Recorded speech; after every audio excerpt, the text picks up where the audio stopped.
Hello friends, welcome to साहस of solutions. दोस्तों, जैसा कि सीरीज के पिछले वीडियो में हमने वैलिडेशंस इन रिएक्टिव फॉर्म के बारे में देखा कि रिएक्टिव फॉर्म्स में वैलिडेशन कैसे लगाते हैं, किस तरीके से मल्टीपल वैलिडेशन लगाते हैं, किस तरीके से उसको कंपोज करते हैं, अलग अलग वैलिडेशंस के लिए अलग अलग मैसेज कैसे दिखाते हैं। इन सारी चीज़ों को हमने पिछले वीडियो में विद प्रैक्टिकल देखा है।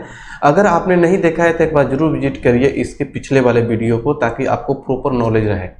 आज के वीडियो में हम देखेंगे कि गेट वैल्यू और रीसेट का क्या कंसेप्ट होता है रिएक्टिव फॉर्म में, किस तरीके से हमें किसी पर्टिकुलर कंट्रोल का वैल्यू गेट करना हो तो गेट करेंगे, किस तरीके से कैंसिल के बटन पर हमें पूरे फॉर्म को रीसेट करना हो तो कैसे करेंगे, या पार्शियली रीसेट करना हो तो कैसे करेंगे। मतलब कि कभी कभी आप लोगों ने देखा होगा कि कोई फॉर्म है, उसमें रीसेट करते टाइम कुछ कंट्रोल का डेटा रहता है, बाकी सारे रीसेट हो जाते हैं। जैसे आप लोग लॉगिन करते हैं इंटरनेट बैंकिंग में, गलत पासवर्ड डालते हैं तो आपका कैप्चा वाला और पासवर्ड का कंट्रोल ब्लैंक हो जाता है, लेकिन यूजर आईडी आपका वैसे ही रहता है।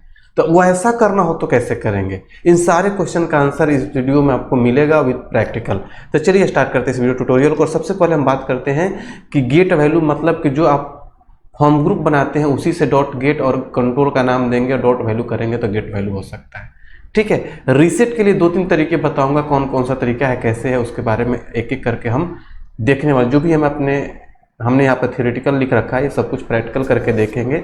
ठीक है, एक तो डॉट रीसेट करके मेथड होता है, पार्शियली करेंगे तो कैसे करेंगे, जो हमने टाइप किया है तो वही कैसे आएगा, अगर स्टैटिक कुछ डालना होगा तो कैसे करेंगे, इन सारी चीज़ों को हम देखने वाले हैं इस वीडियो ट्यूटोरियल में। तो चलिए स्टार्ट करते हैं प्रैक्टिकल, चलते हैं आप लोग को लिए प्रोजेक्ट की तरफ। तो ये हमारा प्रोजेक्ट है जहाँ पर हमने पिछले वीडियो में प्रैक्टिकल किया था। यहाँ पर हमने वैलिडेशंस वगैरह लगाया था और यहाँ पर हमने डेटा गेट किया था और इसका आउटपुट ये है। ठीक है, अगर हम कुछ नहीं फिल करते हैं, यहाँ पर आते हैं तो ये बता रहा था कि आपको फिल करना है। अगर हम कुछ फिल कर देते हैं यहाँ पर देखिए, और फिल करके और यहाँ पर मान लिया हम लिख दिया चंदन, यहाँ पर लिख दिया सिंह, यहाँ पर c@gmail.com और यहाँ पर हमने कुछ लिखा और रजिस्टर करते हैं तो यहाँ पर सारा डेटा मिल जा रहा है एक ही साथ। मुझे चाहिए कि नहीं, मुझे केवल ईमेल निकालना है, या मुझे केवल फर्स्ट नेम निकालना है, या केवल लास्ट नेम निकालना, अलग अलग कंट्रोल का वैल्यू निकालना है तो कैसे निकालेंगे। उसके लिए यूज होता है फॉर्म ग्रुप का गेट वैल्यू। गेट करते हैं उसको, कैसे करते हैं देखिए। ये जो हमारा फॉर्म ग्रुप डॉट वैल्यू हमने किया है, कंट्रोल मतलब सारे कंट्रोल का वैल्यू देगा। ये फॉर्म ग्रुप के अंदर क्या है, देखिए फॉर्म ग्रुप के अंदर सारे कंट्रोल हैं। अब पर्टिकुलर कंट्रोल का वैल्यू निकालना है तो कुछ इस तरीके से करेंगे, लिखेंगे कंसोल डॉट लॉग और इसके अंदर हम लिख सकते हैं reg फॉर्म डॉट गेट और जिस कंट्रोल का वैल्यू निकालना है, जैसे मान लीजिए हमने एफ नेम का निकालना है और यहाँ पर डॉट वैल्यू कर देंगे तो इसका वैल्यू निकल के चला आएगा। या फिर कंसोल डॉट लॉग और यहाँ पर लिखेंगे reg फॉर्म डॉट गेट और यहाँ पर हमने मान लीजिए कि हमने ईमेल का वैल्यू निकालना है। ठीक है, और लिखेंगे डॉट वैल्यू। ठीक है, डॉट वैल्यू, तीन दोनों का वैल्यू अलग अलग मिल जाएगा, मतलब स्ट्रिंग फॉर्मेट में मिल जाएगा डेटा। यहाँ पर देखिए कैसे, यहाँ पर हमने टाइप किया अजीत, यहाँ पर हम लिखा सिंह, हमने लिखा a@gmail.com। ठीक है, और यहाँ पर रजिस्टर करते हैं तो यहाँ पर देखिए अजीत अलग मिल गया और ये अलग मिल गया। जबकि फॉर्म ग्रुप में भी ये डेटा है, लेकिन हमें अलग कंट्रोल का वैल्यू निकाल कर अलग कहीं यूज करना है तो हम इस तरीके से अलग अलग वैल्यू निकाल सकते हैं with the help of get value of form group. ये होता है गेट वैल्यू का कंसेप्ट, बहुत काम आने वाला है। किसी प्रोजेक्ट में आपको काम करेंगे तो वहाँ पर अलग अलग कंट्रोल का वैल्यू निकाल कर किसी फंक्शन में कहीं भी यूज करना होता है तो इसी तरीके से करेंगे। अगला कंसेप्ट है कि मुझे मान लिया कि यहाँ पर कैंसिल का बटन है और सारे कंट्रोल को रीसेट कर देना है हमें कैंसिल के बटन पर क्लिक करके। तो कौन कौन सा तरीका हो सकता है उसको रीसेट करने का, कैसे कैसे कर सकते हैं, इसके लिए समझिए। देखिए यहाँ पर चलते हैं कोड में और यहाँ पर सपोज करिए कि हमारे पास एक बटन है, बटन कैंसिल। ठीक है, और यहाँ पर हमने इसका टाइप एक होता है टाइप रीसेट। केवल इतना भी लिख दीजिएगा तो सारे कंट्रोल को रीसेट कर देगा, पार्शियली नहीं करेगा, सारे कंट्रोल को रीसेट कर देगा। देखिए जैसे मान लीजिए हम यहाँ पर आए और यहाँ पर हमने यहाँ पर कुछ लिख दिया, जैसे मैंने लिख दिया अजीत, यहाँ पर हमने कुमार लिखा और यहाँ पर हमने a@ कुछ भी ऐसे लिख दिया हमने और हमने कैंसिल किया। देखिए सारा कंट्रोल ब्लैंक हो गया, मतलब पूरे के पूरे सारे फॉर्म को, पूरे फॉर्म ग्रुप को रीसेट कर देगा ये। क्योंकि फॉर्म ग्रुप पर लगा हुआ है। रीसेट टाइप हमने रीसेट किया। दूसरा तरीका समझिए, यहाँ पर आते हैं कोड में और एक दूसरा बटन लेते हैं, बटन कैंसिल टू, इस तरीके से लिखता हूँ ताकि समझने के लिए आपको।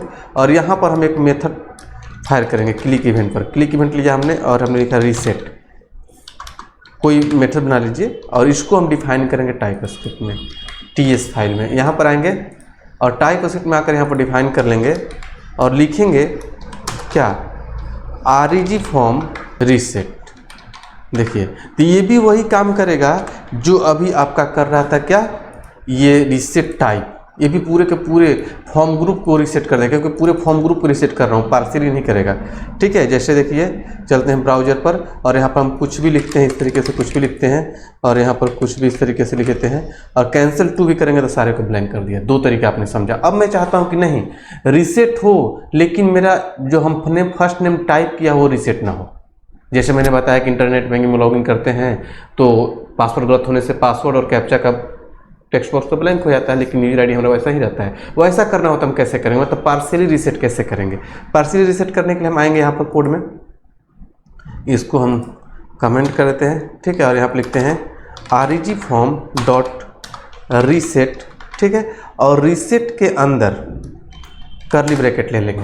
ठीक है, जिसको मैं चाहता हूं कि नहीं वो फिल किया हुआ रहे तो यहीं पर डेटा उसमें फिल कर देंगे। अगर स्टैटिक फिल करना है, लेकिन स्टैटिक फिल करना नहीं होता है, जैसे मान लीजिए कि मैं लिखता हूं एफनेम में हमने डाल दिया चंदन। ठीक है, हम कुछ और भी फिल करेंगे। ठीक है, तो एफनेम में चंदन, बाकी सारे ब्लैंक हो जाएगा लेकिन एफनेम में चंदन रह जाएगा।